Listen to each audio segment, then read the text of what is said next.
Bona tarda a tots i totes els assistents a aquesta conferència que encabim dintre de l'activitat Debats en Clau, un històric de la Universitat Popular, perquè l'estem donant a terme des del principi, i sempre portem temes o ponències que creiem que són interessants i sempre intentar buscar ponents que tinguin un fons argumentatiu molt bo.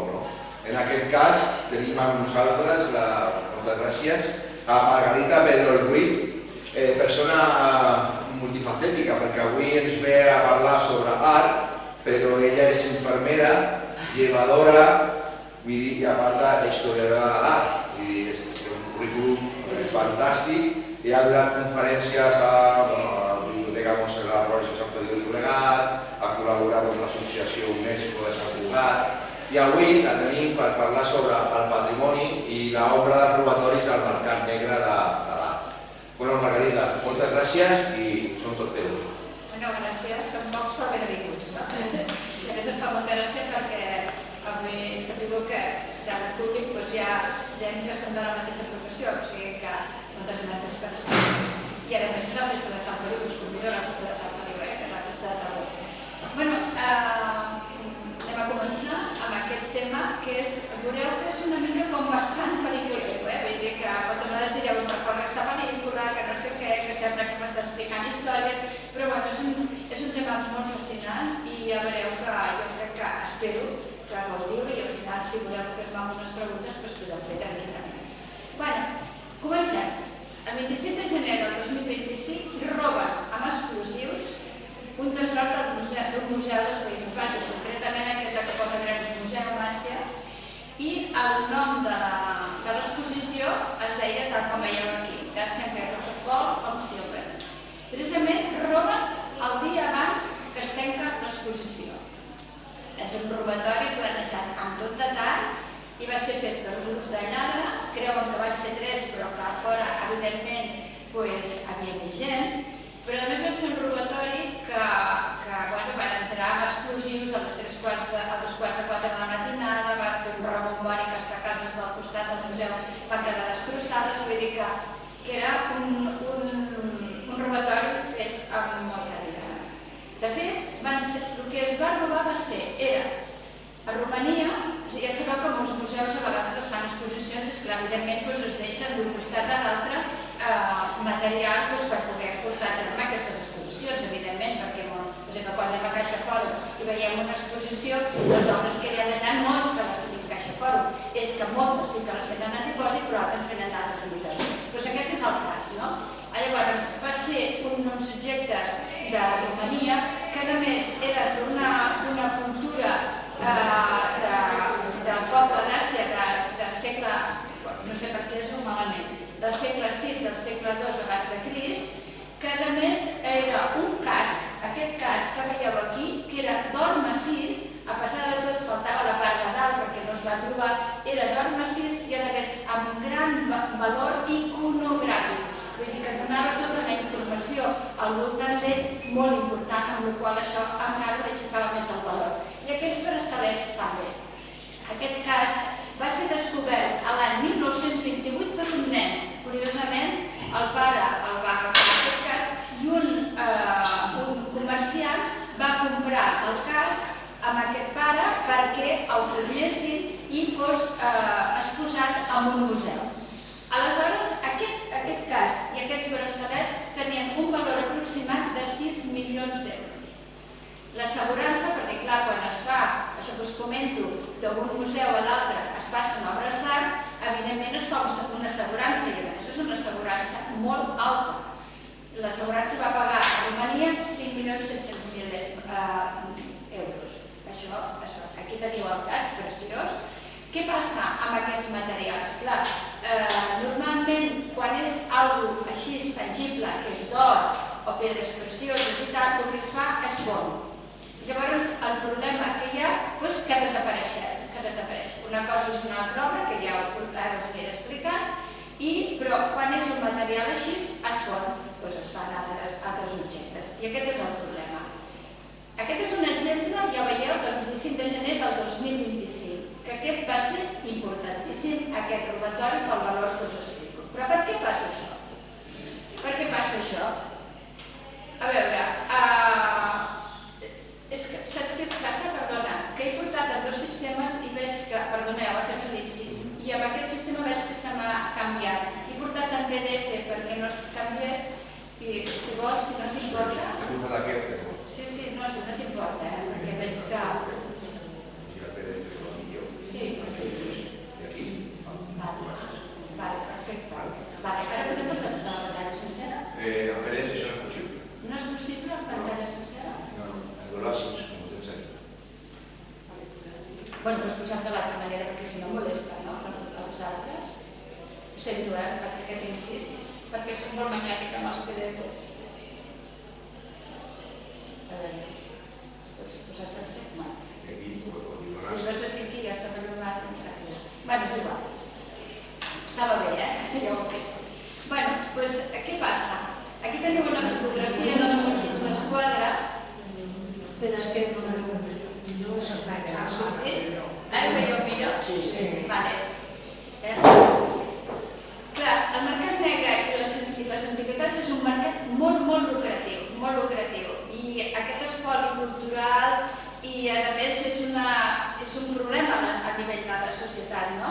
I a més, cada vegada per sort, la sensibilització de l'opinió pública cada vegada és més alta, perquè abans quan es robava alguna cosa la gent no li donava valor, però cada vegada hi ha un neguit més en aquest sentit, no?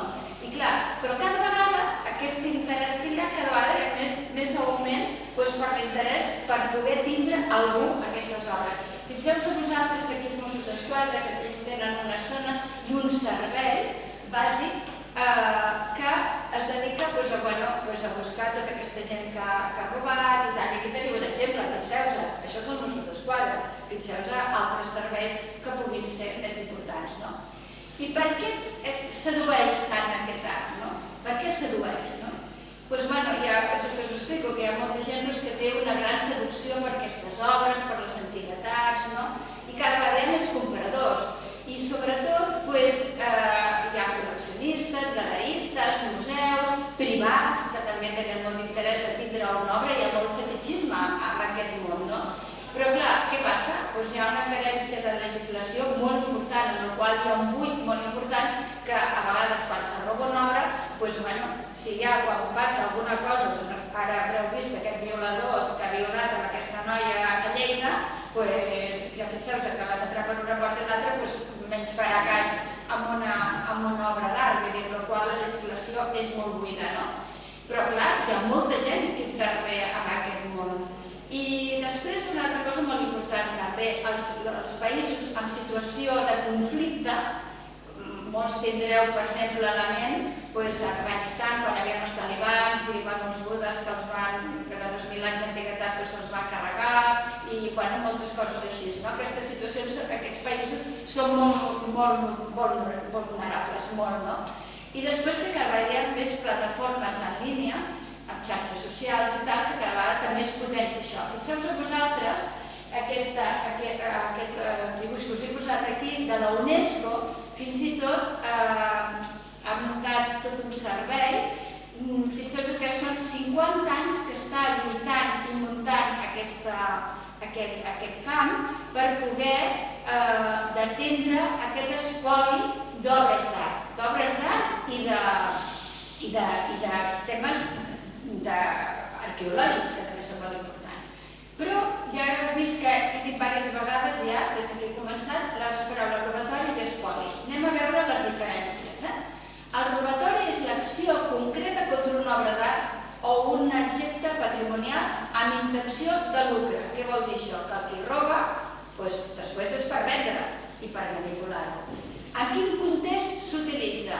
En museus, en galeries, en esglésies i també en domicilis privats.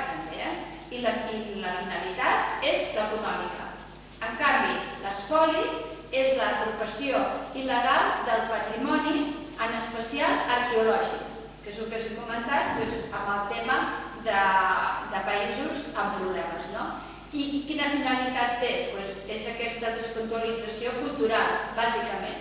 I, bàsicament, també el context és en guerres i en contraban internacional. Els actes vandàlics també és no hem de perdre de vista que també és un tema important perquè, a més, també destrueix el nostre patrimoni i, sobretot, d'objectes preuats i de... Hola. I, a més, vull dir que són adquirits per col·leccionistes del mercat negre. Fixeu-vos, us he posat aquesta parlo d'aquesta exposició d'art perdut perquè fixeu-vos que sobretot les esglésies són focus, com que no hi ha vigilància, s'han espoliat moltíssim, s'han robat moltíssims i el 2014 van fer aquesta exposició a Olot. Ja sabeu que a Olot hi ha uns museus, sobretot de Sants, que és molt important, que jo recomano, que es van dedicar a reproduir els robatoris de les verges o dels sants que s'havien fet, a reproduir-los tal com eren. Aquí us he posat aquesta fotografia que veieu com era la foto d'una verge que havia i com l'han fet exactament igual. I per què ho van fer? Quin era l'objectiu de fer-ho? Doncs era fer una reflexió sobre la importància de la conservació del patrimoni material i immaterial també. Perquè, clar, si tu vas a una església i la patrona, per exemple, vosaltres aquí a Sant Joan, que teniu les peces de Jujo, que teniu a l'església, que vinguessin un dia a la nit o un dia de cada dia se les enduessin, forma part del vostre. Del vostre, i si se'l robessin, ho trobaríeu a faltar, amb el qual us afectaria moltíssim. Vull dir, això passa el mateix, que si en un poble, jo què sé, Caral, s'enduguessin la casa de Caral, imagineu-vos, no? Vull dir, Berga es queda sense la seva patrona, amb la qual cosa és important. La veritat és que és una xifra negra, és difícil de quantificar el nombre d'espolis, perquè moltes vegades no es denuncia. Es desconeix, perquè com que molta gent, potser si té una obra a casa seva i entren, us en recordareu també un de molt mediàtic de la Poblovich, que tenia quadres de Goya a casa seva i van robar, ella perquè tenia una assegurança i tal igual. Però a vegades, potser una persona a casa seva té una obra de valor, entren a robar-li uns lladres, que a vegades passa, entren a fer un robatori normal i veuen una obra que potser els pot interessar i aquesta obra potser la poden vendre amb el mercat negre i l'agafen i tant. Però potser a la persona que té a casa seva aquella obra no li interessa que se sàpiga que aquella obra la tenia a casa seva, no? Perquè potser no ha pagat impostos o potser la té, ha vingut d'una altra via, vull dir que a vegades passa totes aquestes coses, no? I què passa? Que a més, quan es roba una obra amb aquesta importància que té un patrimoni històric, requereix molta rapidesa, o sigui, molta rapidesa d'actuació, i a vegades no passa. Per què aquesta rapidesa? Perquè potser si ens la roba, per exemple, aquí a Sant Joan, de seguida se l'enduran cap a la Jonquera perquè de seguida se'n vagi, o sigui, atravessi alguna frontera que no sigui fàcil de poder seguir-li la pista. I aquest és el que passa, perquè llavors ja entra en el mercat internacional i que llavors és el més complicat, i llavors és molt difícil indagar a veure on anar. El mercat de l'art, fixeu-vos, us he posat aquest gràfic aquí, suposo que sí. O sigui, el comerç dels béns culturals no és un fenomen nou, vull dir, no descobrim el 2025 la sopa de boba, vull dir que a l'època dels romans ja es feia això, vull dir, ja havia aquest comerç, sobretot en Grècia, només faltaria, però vull dir, aquí cada vegada està pujant més, no? Per què? Doncs aquí, fiqueu-vos, us he ficat aquest gràfic d'aquí, que el 2024, això és una empresa de finances molt reconeguda i molt prestigiosa, el 2024 va suposar 524.120 milions de dòlars i el 2025 es calcula que serà encara un 5,5%. I fixeu-vos com va l'evolució cap amunt. Amb la qual cosa, clar, hi ha molta gent que, per exemple, moltes persones que potser no convé ficar els diners al banc o el rendiment no és el que creuen i i llavors cada vegada s'inverteix més en el món de l'art. I això també és un problema perquè es fomenta tot aquest desig de voler tindre alguna obra, amb la qual el mercat de l'art, el que hauré anunciat aquí, és víctima del seu èxit. Què passa? És el que us he explicat abans. Si roben un Picasso o un Velázquez, que és el més important, doncs nosaltres no ens vull dir, dius, hòstia, han robat un Velázquez o un Picasso. Però si roben, no sé què us he explicat abans, la Mare de Déu que tenim i que venerem, el poble més alt del Pirineu, doncs llavors perd el seu passat i la seva identitat, com és normal, perquè és el que l'identifica, és el que fa la festa, és el que fa l'aplec, és el que fa... Vull dir, això a nosaltres ens afecta més, no? De fet, jo sé que us he comentat que els robatoris més importants no són els més mediàtics, però per exemple us poso aquí el vandalisme a l'església del Pi el 2022. Què va passar, no? Que una sèrie de carreus que havia aquí sobre de l'església se'ls van endur i després també havia l'escut medieval que el van destrossar, però mireu-lo com el van deixar. I clar, cada vegada que passem per l'església del Pi ens afecta de veure-la com l'han deixada, no? Però ha hagut un gran espoli també del patrimoni català, que vull dir que, per exemple, ara m'enteraria moltíssim i llargaria molt, però això seria una altra xerrada, per què tenim el Menat? Doncs perquè ens estaven espoliant molt del patrimoni que teníem a les terres del Pirineu. I, per exemple, si heu anat a Nova York, ja sabeu que hi ha els clústers, ja sabeu que hi ha moltes obres de casa nostra que estan allà perquè o bé es van comprar o bé es van robar. Amb la qual cosa nosaltres hem sigut molt víctimes de molts de robatoris i molts silencis, a més. Fixeu-vos a vosaltres que inclús en l'any 88 al Parlament de Catalunya es van robar unes obres d'art. O sigui que, fixeu-vos, vull dir, a més, allà amb la vigilància que hi ha. Sempre, quan hi ha el robatori així, es creu que a més pot ser producte també d'algú que estigui allà. Però sobretot les masies, els domicilis particulars, botigues d'antiguitats, quasi tots han sigut víctimes de robatoris. Per això, per exemple, els Mossos d'Esquadra, que sempre diuen que a les cases o a les masies, sobretot, que és el que més abandonat està, o sigui que sobretot es faci fotografia de tot, perquè si te roben, llavors es pugui indicar qual és i llavors també de poder-los buscar. D'esglésies espoliades, moltíssimes, moltes. I sobretot els retaules és una cosa que atreu molt perquè, clar, robar-lo sol, o sigui, endur-se'l i deixar i tornar-lo a vendre al sol és un problema, però en canvi el venen a trossos, no? Vosaltres moltes vegades potser haureu anat a alguna església o haureu anat a algun museu i moltes vegades haureu vist que la tercera posa que és una part del retaule de tal església. Doncs moltes vegades ha passat això. Vull dir que han anat trossejant, que potser s'han pogut recuperar perquè hi ha molts agents que estan vigilant per poder trobar tots els elements que ens han estat robats i llavors poder-los lluitar. Però moltes vegades heu vist retaules que potser falta algú, doncs aquell és que s'ha perdut del tot. Aquí, per exemple, veiem aquesta fotografia que el 2008 van espoliar les relíquies. Les relíquies ja a l'època medieval ja es robaven, també és un tema interessantíssim, vull dir que ja era interessant perquè el que tenia la relíquia d'un sant era allà on hi havia més gent i on deixaria més diners, no? I era un tema que interessava molt, però ara perquè la roben, perquè els reliquiaris són veritables obres d'art, que és el que més interessa, sinó el suport d'aquella relíquia.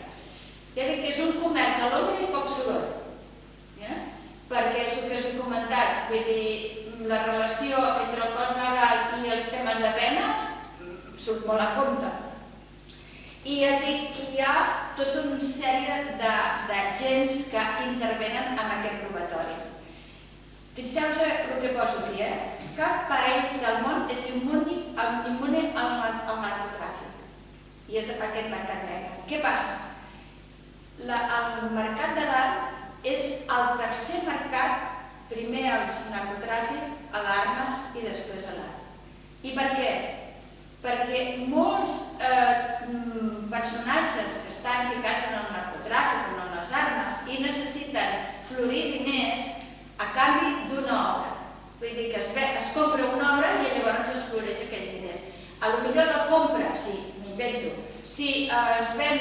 roba un Picasso i el primer que fan és oferir-lo amb un clan d'aquests de narcotràfics o d'armes que interessi florir diners.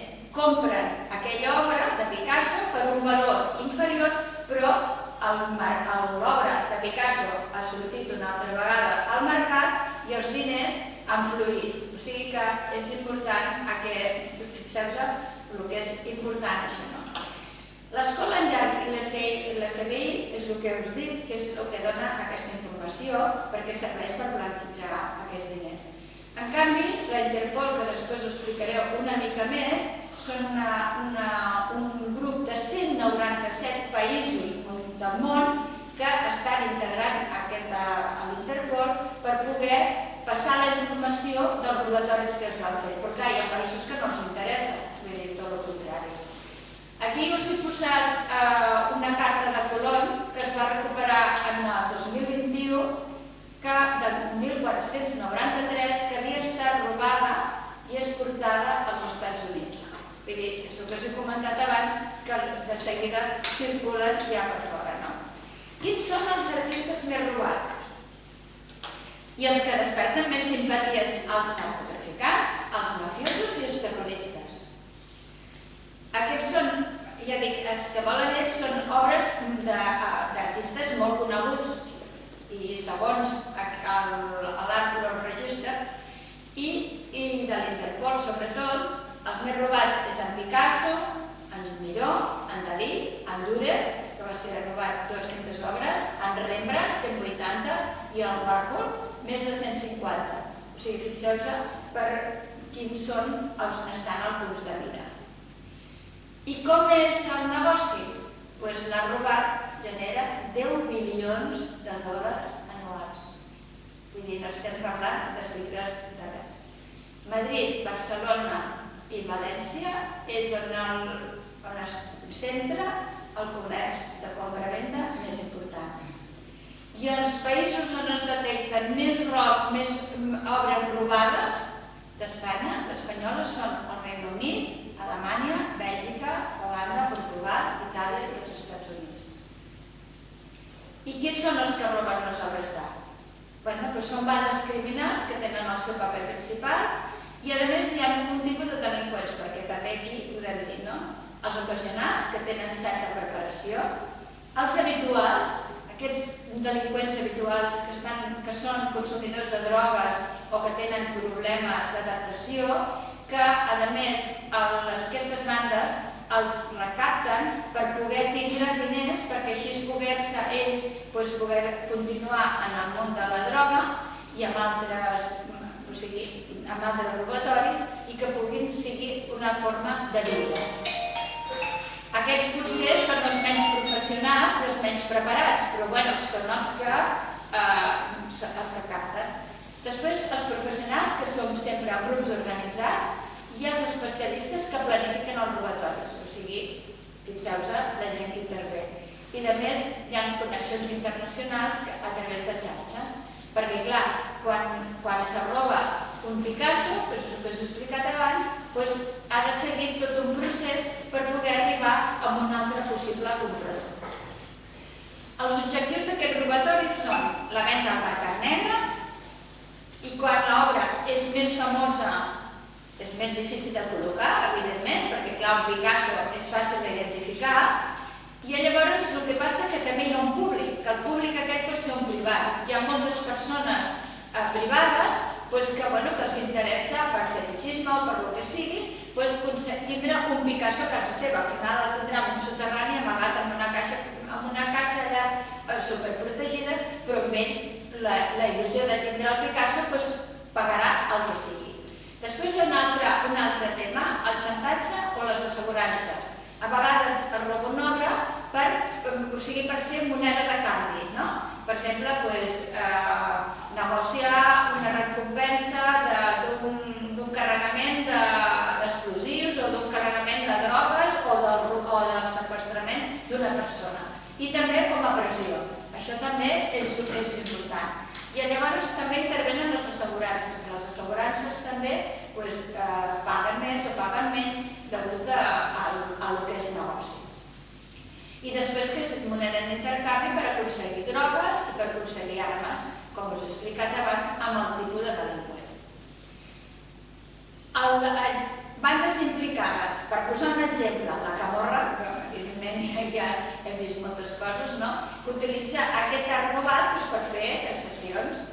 Bandes de països nòrdics i de l'est d'Europa també, i després grups locals, que també, és el que us he explicat abans, entren en un domicili, se troben una obra que no creien que se la trobarien i llavors intenten aquesta obra que també oferir, que els ofereixen diners a canvi. Us he posat aquesta fotografia aquí, que és d'una cosa més o menys semblant, és de l'època dels nazis, evidentment, i a la guerra un soldat alemany va tindre una obra que llavors li regala amb la seva dona perquè era una obra del segle XV, però com que havia unes flors, li va voler regalar amb la seva dona i buscava una caixa per guardar-lo. Llavors, aquesta obra va ser una moneda de canvi perquè llavors van aparèixer altres actors. Quan dic actors vol dir marxants, vol dir col·leccionistes, que van utilitzar, o sigui, aquest home el van extorsionar perquè li donessin aquesta obra a canvi d'uns diners. Va ser tota una història que a més va portar a inclús a escriure d'una pel·lícula. I qui encarrega aquests clients? Fixeu-vos que hi ha llibres i hi ha manuals, sobretot aquest manual és d'una agència de detectius, o sigui que fixeu-vos, i llavors són els que us he explicat abans, qui encarrega mercaders, traficants d'art il·legal, i que a més aquests traficants els interessa molt de tindre un estoc per vendre, per poder vendre clandestinament. Perquè clar, quan venen una obra, o sigui, quan els arriba una obra d'un robatori, no torna a sortir al mercat ràpidament, sinó que la tenen amagada, perquè si no, seria molt fàcil de poder-la trobar. I que a més són organitzacions criminals i màfies per poder reforçar els seus actius, que és el que us he explicat abans, i després també són a vegades també col·lectius o grups ideològics, polítics, també per exigir el retorn d'aquesta obra. Vull dir que potser s'ha robat una obra que, per exemple, posem el cas, sempre parlo d'invents, però per exemple a Egipte, que hi ha moltes obres que es van endur, potser un encarrega que robin una obra perquè potser Egipte vol que li tornin aquell nom. Vull dir, per exemple, la cara de Nefertiti, que està a Alemanya, potser algú digués, ara pago que me robin això i llavors, perquè així es tornen al país. Després també acostuma a ser el perfil d'aquest client, són gent ric, evidentment molt rics, però molt cultes també, perquè clar, hi ha coses que si no es coneixerien. I després també aquests fetichistes que volen tindre l'obra única a casa seva. I després, clar, són llistes privats que volen que l'obra determinada torni al seu lloc d'origen i després aquests encàrrecs a la carta per xantatge que us he avançat abans. Fixeu-vos aquest llibre que és molt divertit, a l'art de robar també. És fàcil de vendre aquestes obres? Doncs aquestes obres ja us he dit que és més senzill de col·locar-les en el mercat negre, però és molt difícil que surtin i tal. Després, perquè clar, aquestes obres conegudes es roben per encàrrec, si no es robessin per encàrrec serien molt complicat. I els objectes de plata, com us he comentat abans, moltes vegades o d'or es fonen perquè llavors són més d'això. Després, quan es roba una obra, que us he explicat abans, la Interpol té una base de dades de 195 països que la integren i que aquests 195 països tenen totes les obres que han anat robant. Amb la qual cosa, quan se roba una, automàticament entra en aquesta base de dades. Que llavors, si es troba una obra, de seguida es consulta en aquesta obra, a la Interpol, a veure si ha sigut robada i on ha sigut robada i tenen tota una sèrie d'explicacions i com ha sigut. I llavors aquell país la pot reclamar.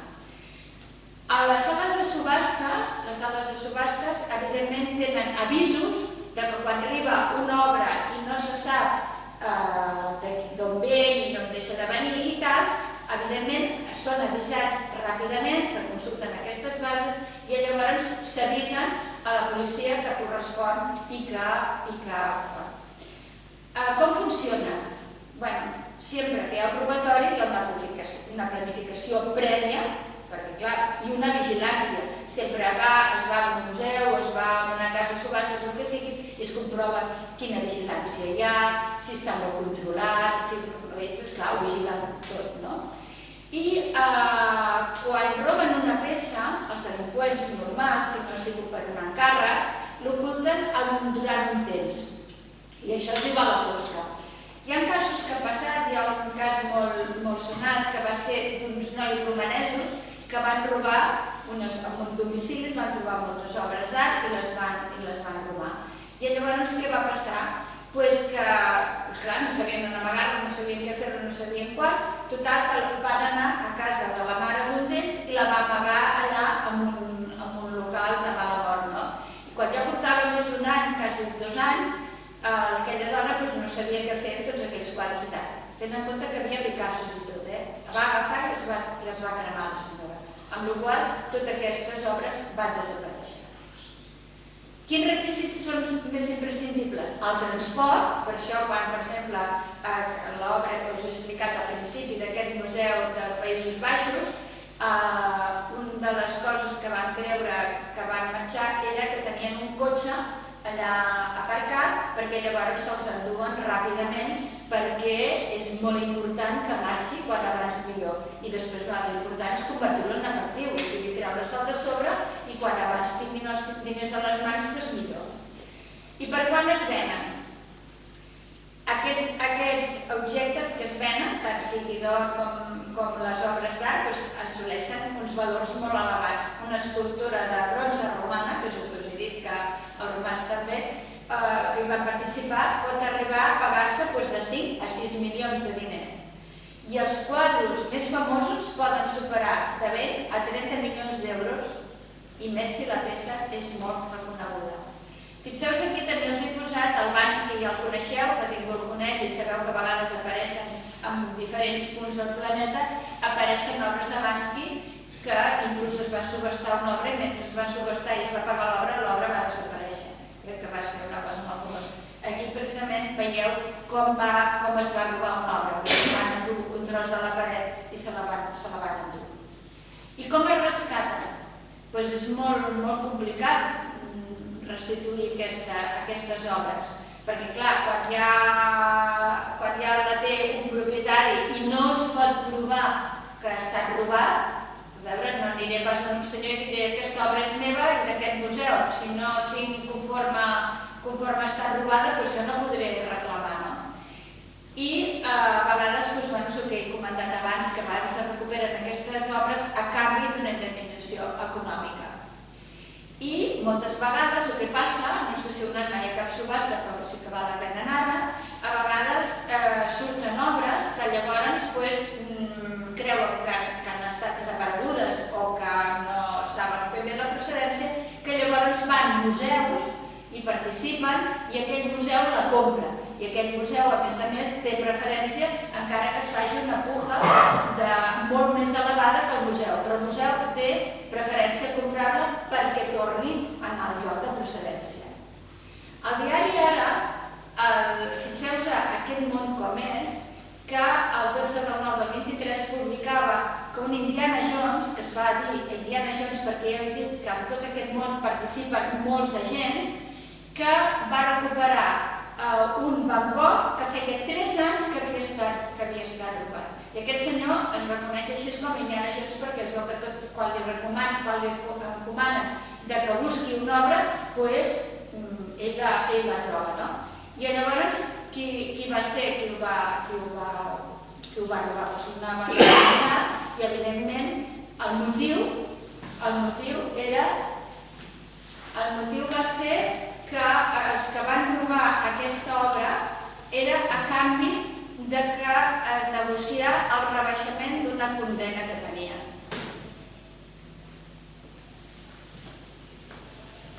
Fixeu-se també que aquesta obra va ser robada quan hi havia el Covid.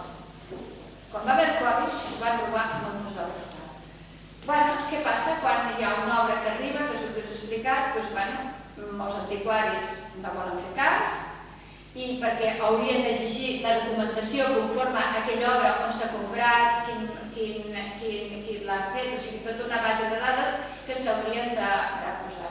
Llavors, és el que us he comentat, la sala de subhastes, quan reben una obra robada o no saben la procedència, han de seguir tot aquest protocol.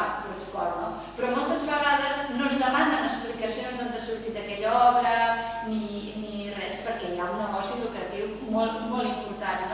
I una altra cosa que també és molt important és el mercat de l'arqueologia, que està pujant moltíssim. I després que, clar, evidentment, moltes vegades aquestes obres tenen factures falses i que tapen tot aquest comerç que no és correcte, però a vegades costa també de veure. Com es blanquegen aquests objectes? Ja us he dit que moltes vegades les cases de subhastes, l'arqueòleg, tots els taxadors, moltes vegades no segueixen aquests protocols i costen. Hi ha un rapte artístic. Fixeu-vos què és això, que la màfia marsellesa va inventar el rapte artístic.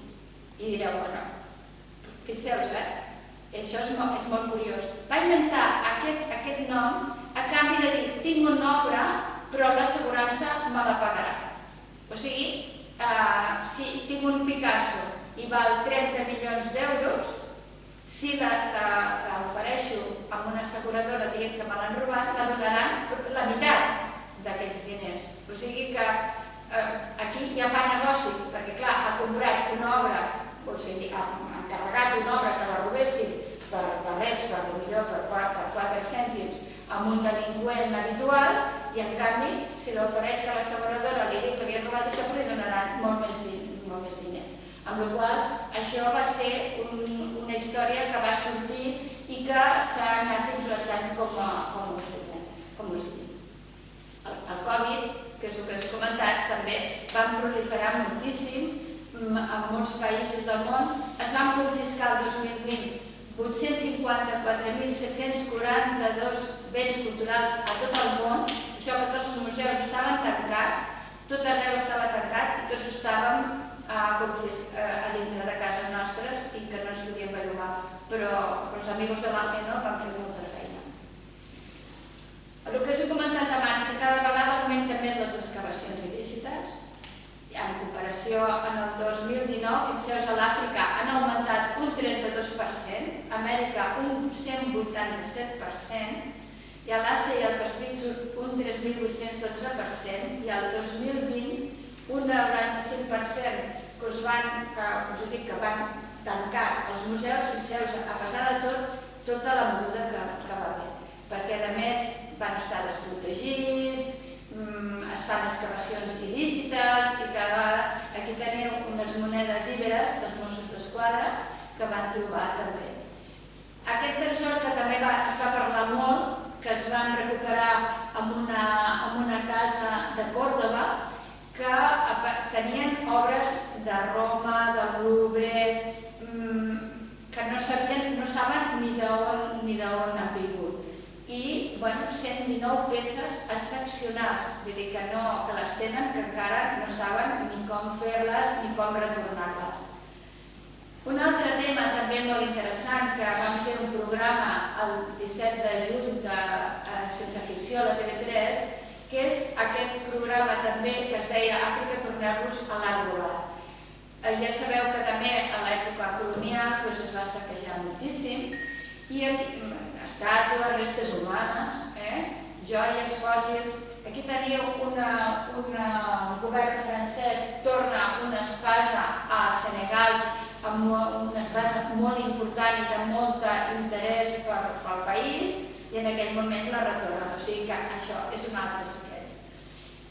Qui col·labora amb aquesta recerca de tots aquests elements robats? Fixeu-vos si intervenen, l'Interpol, que actualitza cada dia la base de dades, la UNESCO que proporciona aquestes dades, la ICOM que proporciona també tota una llista vermella de béns culturals, l'Organització de Nacions Unides contra el Crim i les Drogues, l'Organització Mundial de les Duanes i aquesta altra de l'Art Loss Register, que també fa un inventari d'obres robades.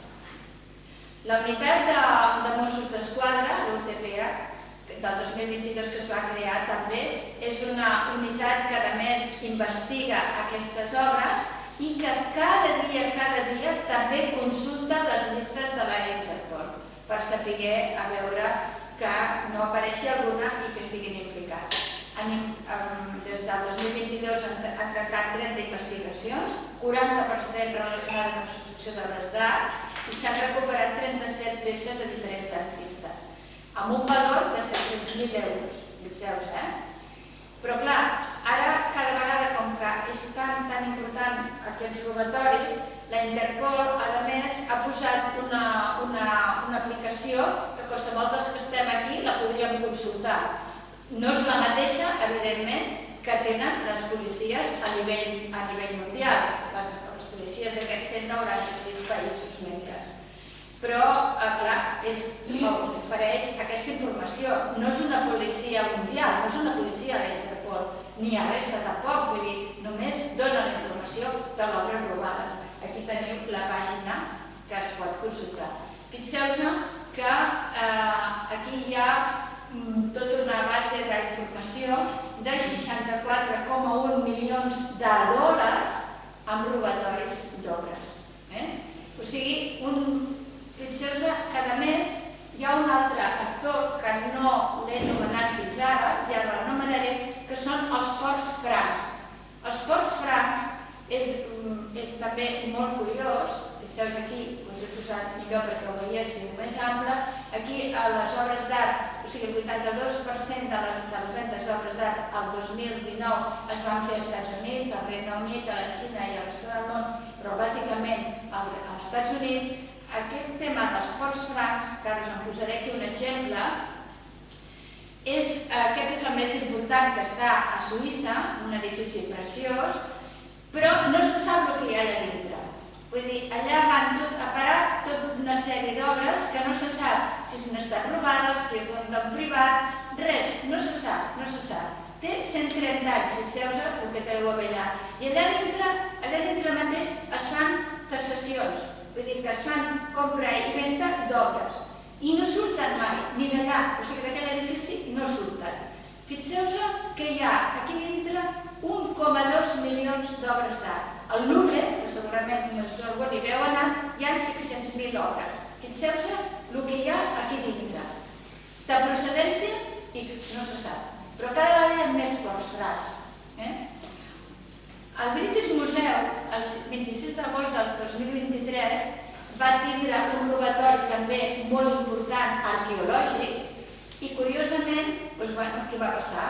Era el director del Museu Britànic que a més va tindre que dimitir perquè el responsable del Departament d'Arqueologia era el que es dedicava a treure aquestes obres, o sigui, a robar-les. De tant en tant en treia una, ara en treien dues, fins que llavors es van donar compte que el Wallapop, tipus d'aquestes ventes així, que sortien obres i que es venien, i clar, llavors van dir, ostres, aquesta obra, si és del museu, del British Museum, llavors, esclar, van anar estirant el fil i es van trobar que aquest senyor es dedicava a treure gotes, però cada vegada més i per fer dimitir.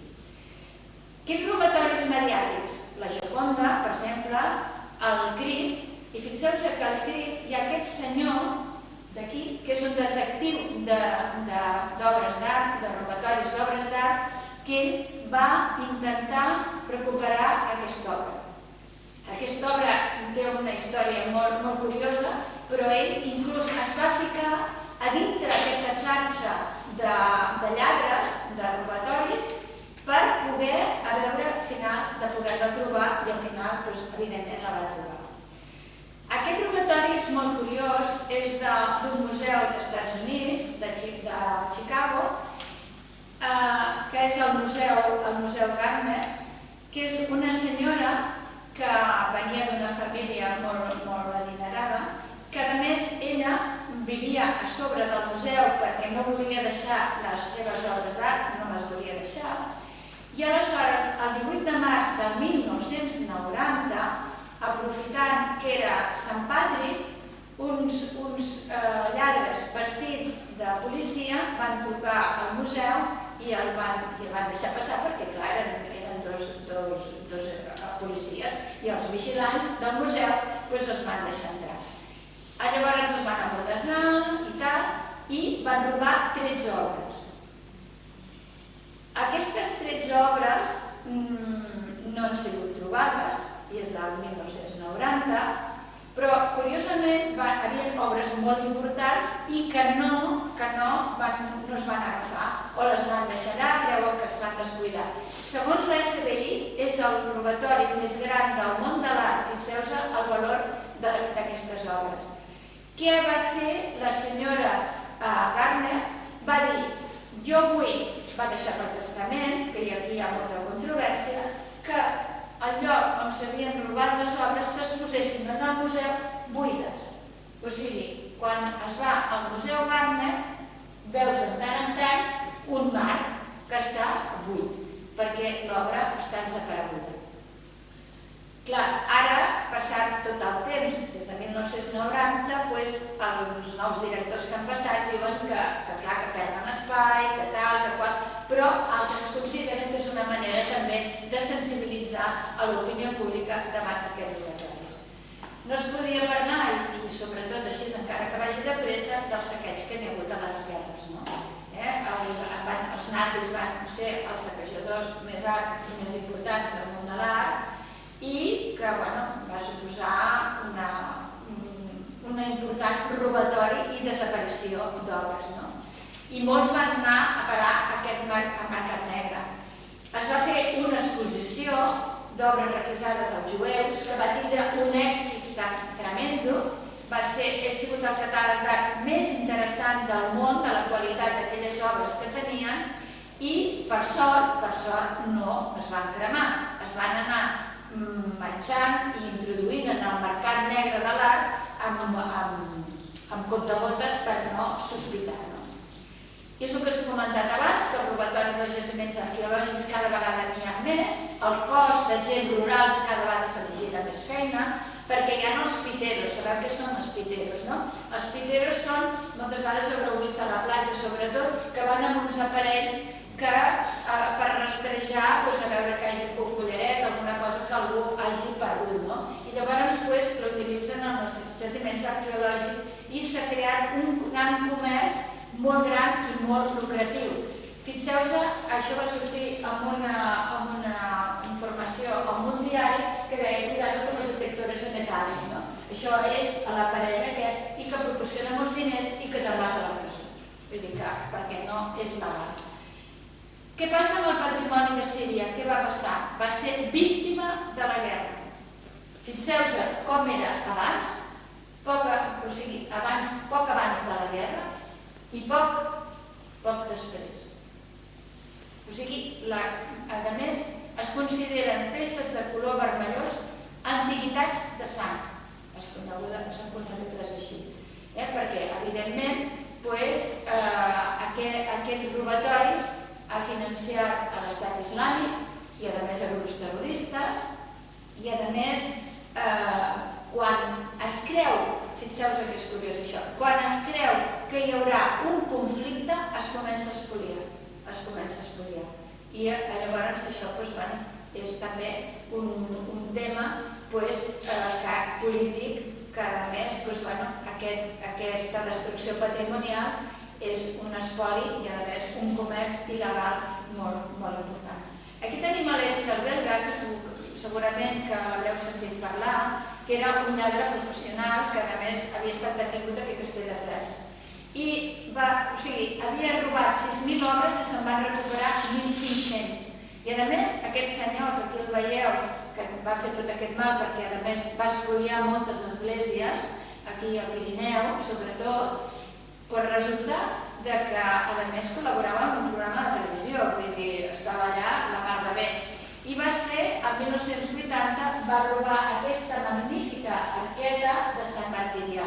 Aquesta arqueta és el que us he comentat abans, que es van desmuntar les peces perquè així sigui més fàcil introduir-la en el mercat. Forma cada... Fixeu-vos que aquí en falten, no?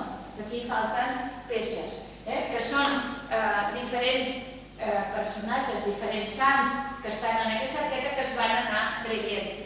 I Francesca Espanyol, que és una pionera en el món medieval, ella durant la pandèmia es va dedicar a buscar totes les cases de subhastes que sortien i objectes que no quedaven clar i ella va anar recuperant algunes d'aquestes obres. I aquí el teniu. I també allà teniu que ella està agafant un tros també d'una obra que també han tallat.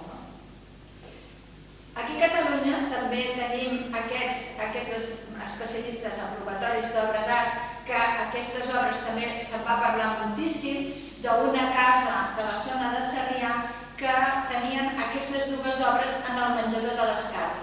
No havien sortit mai de la casa, no havien sortit mai, amb la qual tampoc havien estat exposades, amb la qual era molt difícil que algú conegués que aquelles obres existien. Home, sí que se sabia perquè, clar, era una il·lustració d'aquest llibre, però no havien sortit. Amb la qual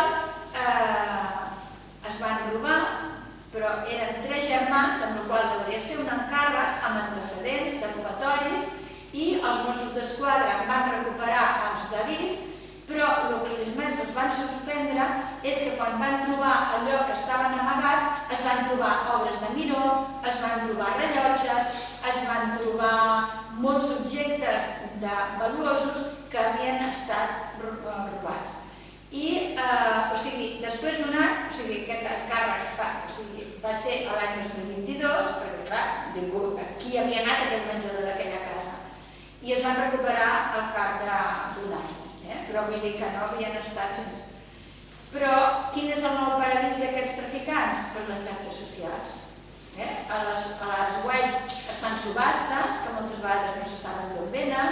Al Facebook, el 2020, es va prohibir el comerç d'antiguitats a la seva plataforma, però no la venda d'art modern o art contemporani, solament les antiguitats.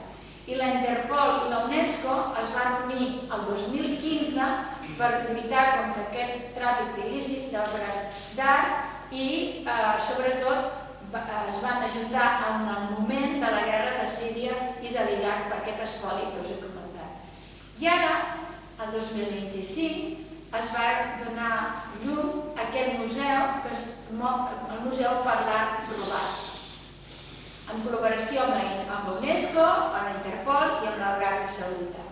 És molt curiós si us voleu posar en aquest museu, perquè, per exemple, cliques, en aquesta obra d'aquí, cliques, et passa tota la informació de quan està robada i tal. O sigui que, a més, és molt curiós de veure. I, a més, es va presentar a Barcelona, ara sabeu que va haver un congrés de cultura internacional i es va presentar aquest museu. 56 països han digitalitzat aquestes obres, aquestes 200 obres robades, i podeu mirar-ho i tal. Què s'ha de fer en cas de robatori? El robatori, és el que us he explicat abans, no creen alarma social. A vegades només denuncien perquè no interessa que un sàpiga que la té. Però el primer de tot que s'hauria de fer és denunciar. A més, hi ha poques denúncies perquè la llei no queda molt clara, encara que cada vegada s'hi treballa més. Després les denúncies a vegades no són molt clares perquè no interessa o perquè tampoc se sap identificar. A vegades, potser una casa seva té una verge i no se sap que aquella verge potser és del segle XII i tu penses que potser les han comprat als encants. Vull dir, moltes vegades no se sap, no? I a Catalunya és el que diem, ho he comentat al principi, que hi ha molt poca protecció, sobretot les esglésies, que a vegades ara moltes vegades es tanquen, però abans no es tancaven, no? Però tot i això l'any 1995, fins que no es va aprovar el Codi Penal, no es feia molt de cas en aquests robatoris. En canvi, el 2015 sí que ja es van començar a posar aquest llindar dels 400 euros que sempre sentim, no? Si no són 400 euros no passa res, no? Es pot robar-los, anem al robatori. Amb les obres d'art també hi ha el mateix, no? Què s'ha de fer abans de comprar una obra d'art? Doncs bé, abans de comprar una obra d'art, si està a internet o està on no estigui, consultar qualsevol base de dades i demanar a veure que ens facilitin la informació d'aquesta obra d'on ha vingut. I sobretot s'ha de fer un seguiment. És una lluita complexa, molt difícil, perquè el mercat de l'art, com us he anat explicant, és molt lucratiu, molt, i sobretot l'obertura de fronteres ha propiciat aquesta fuga d'obres i després la inestabilitat política de determinats països ha donat molt peu a aquesta moguda. Sempre que faig una conferència m'agrada exposar algunes pel·lícules que puguin estar relacionades amb el tema perquè a més poden estar bé. Amb la filmografia ens han donat també sempre la imatge d'aquest lladre, aquest sofisticat, elegant, com el secret de Thomas Crown, o com robar un milió, o Monuments Men, que aquí us he posat un tros, una fotografia del real Monuments Men, que aquesta obra es va subhastar a la Christie's, que és una obra al 2014 que són d'obres requisades a l'època dels nazis, o sigui que van requisar amb els jueus, es basa en un tema real i és una obra també molt curiosa. I després l'últim enxantatge, que és aquesta, de la Rita Hayworth, de l'any 1961, i a vegades s'ajuda a idealitzar aquests lladres de bon blanc. Com no, llibres aquí teniu, l'Armand de Artes, que també és interessant, que és un historiador, a més de novel·lista nord-americà, que al ser historiador encara entra més i també ajuda més, i que és una novel·la com de misteri i d'obres robades a museus i esglésies europees. I com a conclusió, i per anar acabant, què hauríem de pensar? Fonamental, generar consciència de protegir el patrimoni. Si nosaltres perdem el nostre patrimoni, perdem el nostre. I això, la nostra identitat no s'ha de perdre mai. I sense demanda no hi hauria oferta. Si no hi hagués roba amb això, doncs esclar, evidentment, aquest mercat negre s'aniria en hores perquè no hi hauria demanda. I evidentment cal sancionar els lladres, però també els compradors, perquè també formen part d'aquests robatoris. I després cal un esforç de l'Estat per evitar mancances jurídiques, que alguns hi ha aquests buits com aquí. I després un reforç de la valorització de la comunitat internacional, com hem comentat abans de l'Interpol, que encara que formen part 195 països, no tots estan per la labor, i fer esforços a escala local per a aquestes esglésies que estan totalment desprotegides. I, clar, vull dir, aquest tràfic de béns culturals encara tenen un futur brillant pel davant, per el que us he ensenyat abans en aquell gràfic. I cal documentar les peces, encara que sigui el que sigui, i facilitar, fotografiar, perquè quan fas la denúncia, aleshores es pot ajudar a la seva identificació. I protegir les obres particulars dels estranys, o quan vingui algú a casa, si tenim un quadre de valor, potser val la pena posar-lo al revés i que ningú el vegi. I gràcies, moltes gràcies.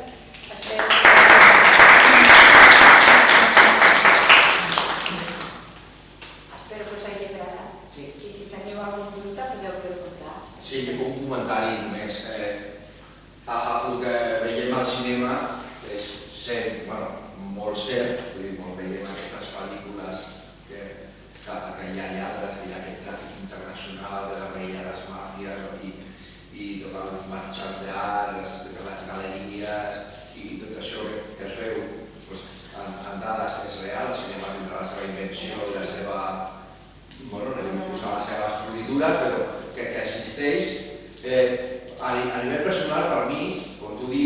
obres d'art perteneixen a un territori, perteneixen a unes cultures. I quan roben o sostreuen una obra d'art d'un lloc específic, es va una part de l'ànima d'aquella cultura amb aquella peça d'art.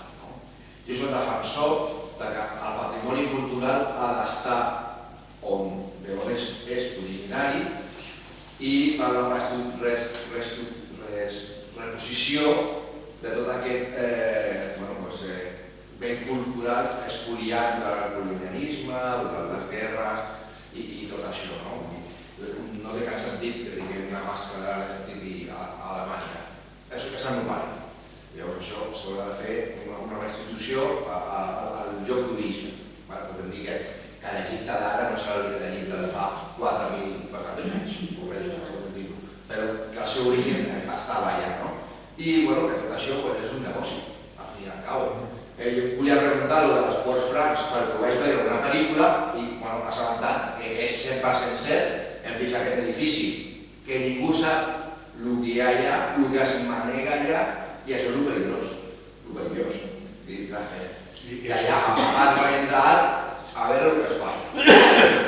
I sempre surten els sospitosos habituals, els suïssos. Sempre surten.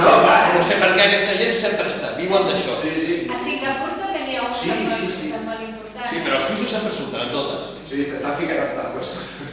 Mireu el gràfic aquest que us he posat abans, que és d'una empresa de finances molt prestigiosa, i ja heu vist aquell gràfic, la pujada, no? I fixeu-vos el que diu que és el mercat de l'art, no? A veure, el primer que has comentat, sí, jo també estic d'acord, jo quan vaig a una església a mi m'encantaria veure el Crist de Taüll. Si el Crist de Taüll ara no estigués al Manac, estaríem parlant d'això. Doncs potser el Crist de Taüll no estaria, saps? O per exemple els talibans, amb els budes. El primer que van fer, van fotre dues bombes i el van destrossar. Potser si aquests dos budes haguessin estat en un museu, potser ara els veuríem. Vull dir que a nosaltres sí que ens agrada veure les coses en situ, però hem de pensar que gràcies potser als museus hem protegit. És el que abans us he explicat, també és una conferència que faig i és superinteressantíssima. Al Mnac, la Maria no sé si va vindre amb la visita que jo vaig al Mnac, no, això jo com que la visita del Romany del Mnac és el primer que es posa, no? Vull dir, el Mnac, per què es va crear el Mnac? Per què? Perquè dona la casualitat que les esglésies del Pirineu, les esglésies dels Pirineus els espoliant i els estaven enduent als Estats Units, els clòsters als Estats Units. Vull dir, se les estaven enduent. I clar, què va passar? Doncs van dir, ostres, aquí hem de posar fil a l'agulla. Vull dir, hem de buscar algun sistema per protegir això, que la gent no ho robi. Primer, què passava? El primer que ho venia era el capellà de torn, perquè potser el primer que deia amb la gent del poble, mira, és que han vingut uns senyors i m'han dit que em compren aquesta Mare de Déu que està immensa, perquè clar, una Mare de Déu romànica i tal, quan la favorita, la gent no la veia, no? I potser m'han donat per això i faré una font al poble. I clar, la gent, la font ens interessa. La verge, mira, no gaire maca, m'entens? Vull dir, clar, i comencen aquí i aleshores que intervindre, poso aquest exemple del Pirineu, hasta el bisbe de la Seu d'Urgell, perquè prou, aquí no es compren o no es venen més obres o no roben més obres. I llavors, esclar, va ser quan la Junta de Museus va dir doncs anem a buscar totes aquestes obres i les portem cap a un lloc que estiguin a la cura, per vigilar-los, perquè si no, ara no les tindríem. Clar, parlo del Pirineu perquè ho tenim més a prop. Has comentat la Nefertiti. Si la Nefertiti no estigués a Alemanya, estaria a Egipte? Bueno, el tarannà històric, això no ho podem evitar. Les cultures cauen, s'aixequen unes altres, s'espolia culturalment. Aquest tarannà històric és el que és. Això no es pot evitar. Jo em refereixo de treure ara en aquests moments de zones on no passen conflictes, no hi ha caigudes de cultures, que s'agafa aquesta obra d'art i se fica dintre d'aquest negoci, perquè no deixa de ser un negoci. Sí, home, ja ho veus. comprin obres d'art, que es diu museu, vagi i compri, no sé, a Senegal, el que necessiti, no?, per fer un museu de l'Àfrica. Em refereixo ben bé a això que tema. Jo tant convenço, això és la protecció dels que tenen ara el patrimoni quan ells han sigut els espoliadors d'abans. Ells van espoliar en el seu moment i ara volen protegir el que van espoliar abans. Sí, bàsicament és això, perquè el Museu Britànic som uns espoliadors i bàsicament tothom, tot el que tenen els americans avui en dia, que no tenen història, però tenen història dels indis, però no la tenen com pròpia, el que fan és a tot el món van comprant i espoliant o portant-se el que poden, perquè com que no tenen una història prèvia, doncs la van comprant per la resta del món. Bueno, això creiem que no tenen una història pròpia. No la tenen, sí, el problema és que no se la fan pròpia. Volen la història del eurocentrisme, ¿no? Compran la historia de Europa y compran todo lo que hay en Europa, se comportan cap allá. Tenemos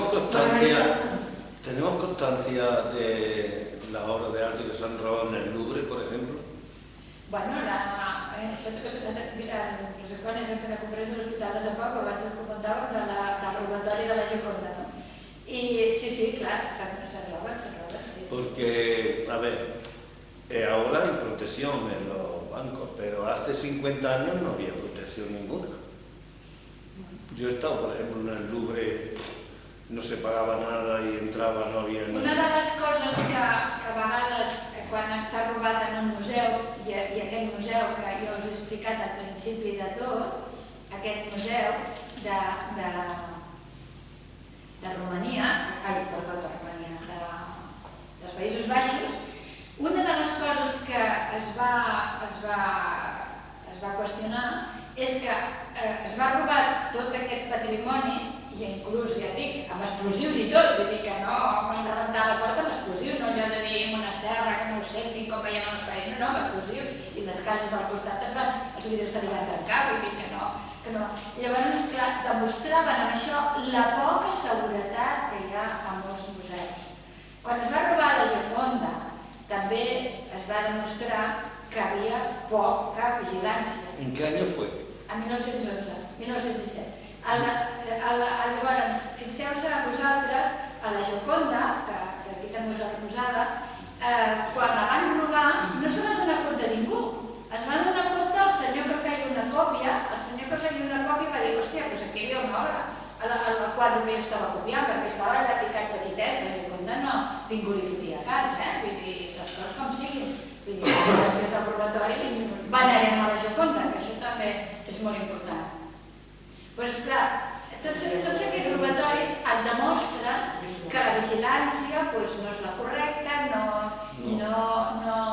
està, o que a vegades, que en aquest robatori va ser una de les coses que es va dir, que podia haver algú des de dintre, sempre hi ha des de dintre, que ajudés, com el de Boston també, que el Museu Garnet, que també, perquè vam veure algo raro, que un estava manillat però no estava manillat correctament i l'altre no estava manillat, una cosa una mica així, que també sempre hi ha actors des de dintre que ajuden a portar-los a terme, saps? Ara, perdona, quan estàs en un museu, acosta't en obra, ja veuràs què et passarà. Sí. Perdona, jo personalment, clar, no puc girar cap quadre perquè no tinc cap delit, ni mirós, ni nada, ni res per així, com a prevenció, que no puc girar cap quadre a casa perquè no tinc cap obra d'aquesta. Sí que tinc quadres de molt valor, perquè són d'amics, que tenen més importància que possiblement això. Però jo crec que per no... A mi personalment hi ha un tema que ja fa temps que circula i que en parlem molt, i m'agradaria saber què en penses tu, que és el tema de la Sixena famosa, i que és molt d'aquí, molt nostre, i que això com es pot qualificar. És espoli, és robatori entre autonomies, què és? Perquè clar, això està creant molts conflictes, no? No sé si tens una opinió una mica, perquè aquest supòsit no ha sortit, em sembla, en l'exposició i no deixem d'estar contínuament parlant sobre això. Ara és un conflicte, jo crec, greu entre... Sixena és un conflicte perquè, bueno, ja saps quin és el conflicte, la base del conflicte. explicar, no? Però Sisena va ser comprada. I si no, i a més amb factures i tal. A més, quan es va cremar, que ningú li fotia a casa Sisena, ningú se la mirava, perquè ara vull dir, ja sabeu els detalls, inclús ara no fa gaire va sortir un document que inclús Gudiol la va oferir en un museu de Saragossa i Saragossa no va voler saber res, perquè Gudiol primer va veure, perquè clar, és el que parlàvem abans, perquè van arrencar les obres, doncs bueno, això també va ser perquè es dedicaven o sigui, aquest interès que havia per les obres romàniques, que ja venia, és que clar, això és una altra conferència que faig, però bueno, us faig un resum. A veure, per què hi havia aquest interès per les obres del romànic? Perquè, bueno, es van començar a vindre gent de fora i a fer fotografies del que veien. I aquestes fotografies que veien van travessar fronteres i se'n van anar fins als Estats Units. I clar, els Estats Units ells no tenen cap cultura d'art i menys antiga i ells tenen molt d'interès, no? Aleshores, què va passar? Va augmentar l'interès. I clar, com que veien que les obres estaven allà ja perdudes, llavors les van voler comprar o agafar-les en lliçons perquè no ho fotia a cas. Què va passar? I clar, aquí es va crear l'expedició de Puig i Cadafal, que llavors anava envoltant tot el Pirineu dibuixant i fent totes les obres, o sigui, fent per poder tindre constància d'aquestes. Gudiol va anar per primera vegada i les va veure i aquelles obres ningú fotia a cas. Ningú fotia a cas. No és de Gudiol, o de... Gudiol, el Gudiol, la pintora. No, el Gudiol de la família de la pintora, però no era l'historiador de l'art, el director del museu. Aleshores, quan va anar a veure-les, les va catalogar i va dir, les oferim-les en un museu de Saragossa perquè són d'aquí de Saragossa. Ella no van fotre ni cas, ni se les van mirar. Llavors, què passa? Va tornar una segona vegada i llavors ja estaven molt malmeses, i se les van dur cap aquí per restaurar-les. I es van restaurar i ja ho sabeu, perquè ha aparegut a tot arreu, conforme es van pagar i el que sigui. El que més, ja sabeu el que és, no? Vull dir que, i clar, ara estan, ara clar, és el que hem dit, moltes d'aquestes obres, que ja he comentat diverses vegades mentre es posava la conferència, moltes coses són de sessions polítiques, no? I aquesta és una d'elles, no? No sé si t'he contestat. Sí, més o menys. El que passa és que si estan comprades no entenc per què ara les van retornar. No, però política. No, però vull dir que si tu això ho portes en denúncies i guanyes a judici, vol dir... I després que tampoc ha hagut suport de part dels polítics que hi ha ara. Vull dir, no hi ha hagut tampoc suport. El Almenar que estan embaralladíssim. Pensa que fins directors d'altres museus han dimitit de com han actuat l'Almenar, que l'altre dia vaig estar la presentació també en un tema i es va sortir Sisena, clar, evidentment, a més l'Almenar, a la sala. I allà la taula rodona que havia, tots, i el director, Serra estava allà, van dir, és que el museu Almenar no ha apoyat que les obres de Sisena marxin. Perquè al Che n'hi ha una de Sisena, amb el Lliguem obres de Sisena, perquè no les reclamen posats aquí a parlar. Per què no reclamen elles? Per què? Quan aquestes estan tan malmeses que el moment que les arrenquen se li faran malbé. O el Museu Arqueològic de Madrid, que té obres de tota Espanya. Sí, perquè no reclamen de tot arreu. Però de tota manera també hi ha que posar tot en context, per exemple, la Roma va tindre tot el moment imperial i després les pedres de l'imperi romà les van utilitzar per fer altres coses. Vull dir, cada cosa en el seu context. Avui en dia li estem donant valor a coses que potser fa 100 anys no li donaven cap valor. I també t'he dit una altra cosa, també, ojo a Malar, perquè molta de l'especulació que hi ha hagut a Malar són dels marxants americans que de cop i volta s'hi va donar per donar valor a obres de gent que en vida no van vendre un quadre, com el senyor Van Gogh, per exemple. Vull dir que, ojo, perquè tot això és com una cosa... Estem dintre d'aquest món especulatiu i tothom juga amb aquest tema i, bueno, la qüestió és jugar, igual que amb les criptomonedes, no? Hòstia, la gent ha comprat coses que no tenien cap valor I això és una cosa que fluctua al mercat, que no saps si té valor o no té valor. Doncs un quadre és el mateix, té el valor que tu li vulguis donar. I tot això és especulació. Però bueno, l'exemple més clar, que tens amb Bo, com molts altres artistes de l'avantguàrdia de principis del segle XX, que van pintar i ningú els va donar ni... Bueno, no li va donar cap valor. Quan van entrar els americans sí, perquè aquesta gent juguen amb tot aquest tema i de res fan or. Però bueno, hi ha gent que ho compra, perquè tot aquest món especulatiu viu perquè hi ha gent que està disposada a pagar diners. Si no, no hi ha res, perquè és subjectiu. Ara una pregunta. Hi hauria possibilitat que passessis la imatge de nou, que volia fer una foto que se m'ha escapat, del Vito junt amb el... que tot el text m'agradava. Quin, perdó? Que sortia al bar del Vito i em sembla que el senyor no va morir amb el xarxa de temps. El crit. Bueno, sí. El crit. Espera. Olivia, tot el text m'agradava, saps? Volia... El Rosco?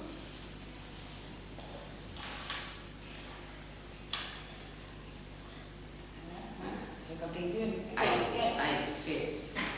És que tot el text tenia una llegona, això. Se m'ha escapat, saps? Gràcies, Sí. No me he enterado en qué año robaron la Gioconda. No li trec a vostè, No, és igual. Això de la Gioconda és que la veritat que és... Merci. És molt curiós perquè... Del Louvre, ¿qué año fue? Sí, a 1917. 1917. Sí, a l'agost, sí. Lo que pasa es que después hubo... 1917. Sí, parece total. O sea que en estos 50 años no ha habido ningún robo de la Gioconda. No. Bueno, claro, pues no estaba protegida hace 50 años, no estaba protegida, no había ni cámara hace 50 años. No. Ai, el 17. Yo he estado allí muchas veces. La van robar a l'agost del 1911. Jo el tinc abans del 1911 i ara tinc 17 perquè no sé per què tinc 17. A l'agost del 1911. 1911. I només ha sigut robada aquella vegada. Del siglo pasado. Sí. Del siglo pasado. Pues no me explico por qué no tomaban medidas, pues ya digo, yo he estado allí más de 40 veces, allí todos los días, pues no tenían que hacer y me iba allí a verlo y no me cobraban nada, ni a mí ni a nadie. Y no había ni un guardia en la puerta. Eso aún hoy en día existe, el Museo Británico Británico sigue siendo gratuito. Sí, pero ¿cuál es el año? Fue en el año 75, en enero, febrero. Yo no sé, yo al British Museum sí que sé que es gratuito, pero al Louvre yo no sé si en algún momento era gratuito o no, no sé. No sé, yo no pude descubrir. Sí, yo estaba allí y como no tenía nada que hacer, estaba allí casi todos los días dentro. Y bueno, allí pues no había obra. La segunda va ser robada al mes d'agost del 1911 i recuperada al 1912. Ya. Y robos de lo que han robado los franceses a los árabes, pues no me vea allí las cosas que había allí. Jo fa molt de temps vaig anar a Mont Sant Michel, que hi ha la casa pairal del Casas, i vaig visitar la casa pairal del Casas amb unes pintures esplèndides i la casa també, però em va sorprendre que hi havia un retaule tallat i posat de tauleta de nit, els trossos, i per allà per la casa. I la veritat és que em vaig quedar així com... I ara tinc l'oportunitat de pregunto que hi ha coses que tenen valor i no els donem aquest valor que tenen. A vegades no se li dona valor per desconeixement, no? Vull dir que, mira, no fa gaire va sortir, amb tots els mitjans també, que Gualató va vendre una obra i no sé si van comprar per 50 o 60 euros, jo què sé, i el que la va comprar pues sabia el que comprava. I era una obra autèntica i, bueno, amb un dineral tremendo. Jo no sé si heu anat, mireu, ara, no sé si heu anat mai al Museu de Montserrat. Sí. Bueno, doncs allà hi ha una obra, no?, que va comprar un capellà a Roma, estava allà, perquè, bueno, passen temporades així i tal, passaven en aquell moment, i I aleshores, perquè la veieu, encara que sí que us la faré, encara que sí que us la faré així, Espera't, a veure. Perquè la veieu, perquè segur que si heu estat al museu, doncs aquest capellà va anar a un antiquari a Roma a comprar un quadre per poder decorar la seva habitació. És Sant Jeroni. Ara, Sant Jeroni, a veure que si us ensenyo.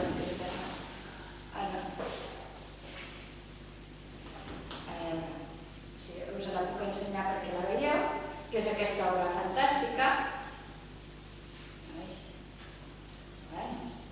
És aquesta obra fantàstica de Sant Jeroni. Aquest capellà estava allà a Roma i necessitava, això, va buscar un sant, va anar a un antiquari, no era un antiquari, era un drapaire, mira el que us dic. I va veure aquell quadre, va dir, mira que xulo, mira la mare de bé, me decorarà bé i a més me donarà caloreta. I resulta que s'agafa quan se'n va de Roma cap a Montserrat, després de no sé quants anys d'estar a Roma, amb el quadre sota el braç, com feia Leonardo amb la seva Gioconda, ell amb el Sant Jeroni sota el braç cap a Montserrat. I quan arriba a Montserrat, ostres, que xulo, que no sé què, doncs és un Caravaggio. Vull dir, i ha aprovat fa com, o sigui, ja ha assegurat el 100% perquè l'antiquari l'Artur Ramon, els especialistes en Caravaggio i tot, ja han donat la seguretat del 100%, res fa 2 o 3 anys, però vull dir que hi havia un Caravaggio i mira, estava allà que ningú li fotia cas. Vull dir, que a vegades pot passar que compris, o que compris alguna cosa així i després te trobes el que és. Primer el coneixement i tal. Però que això d'un Caravaggio ja està al museu, fantàstic, que és l'estrella del museu, i tal, no?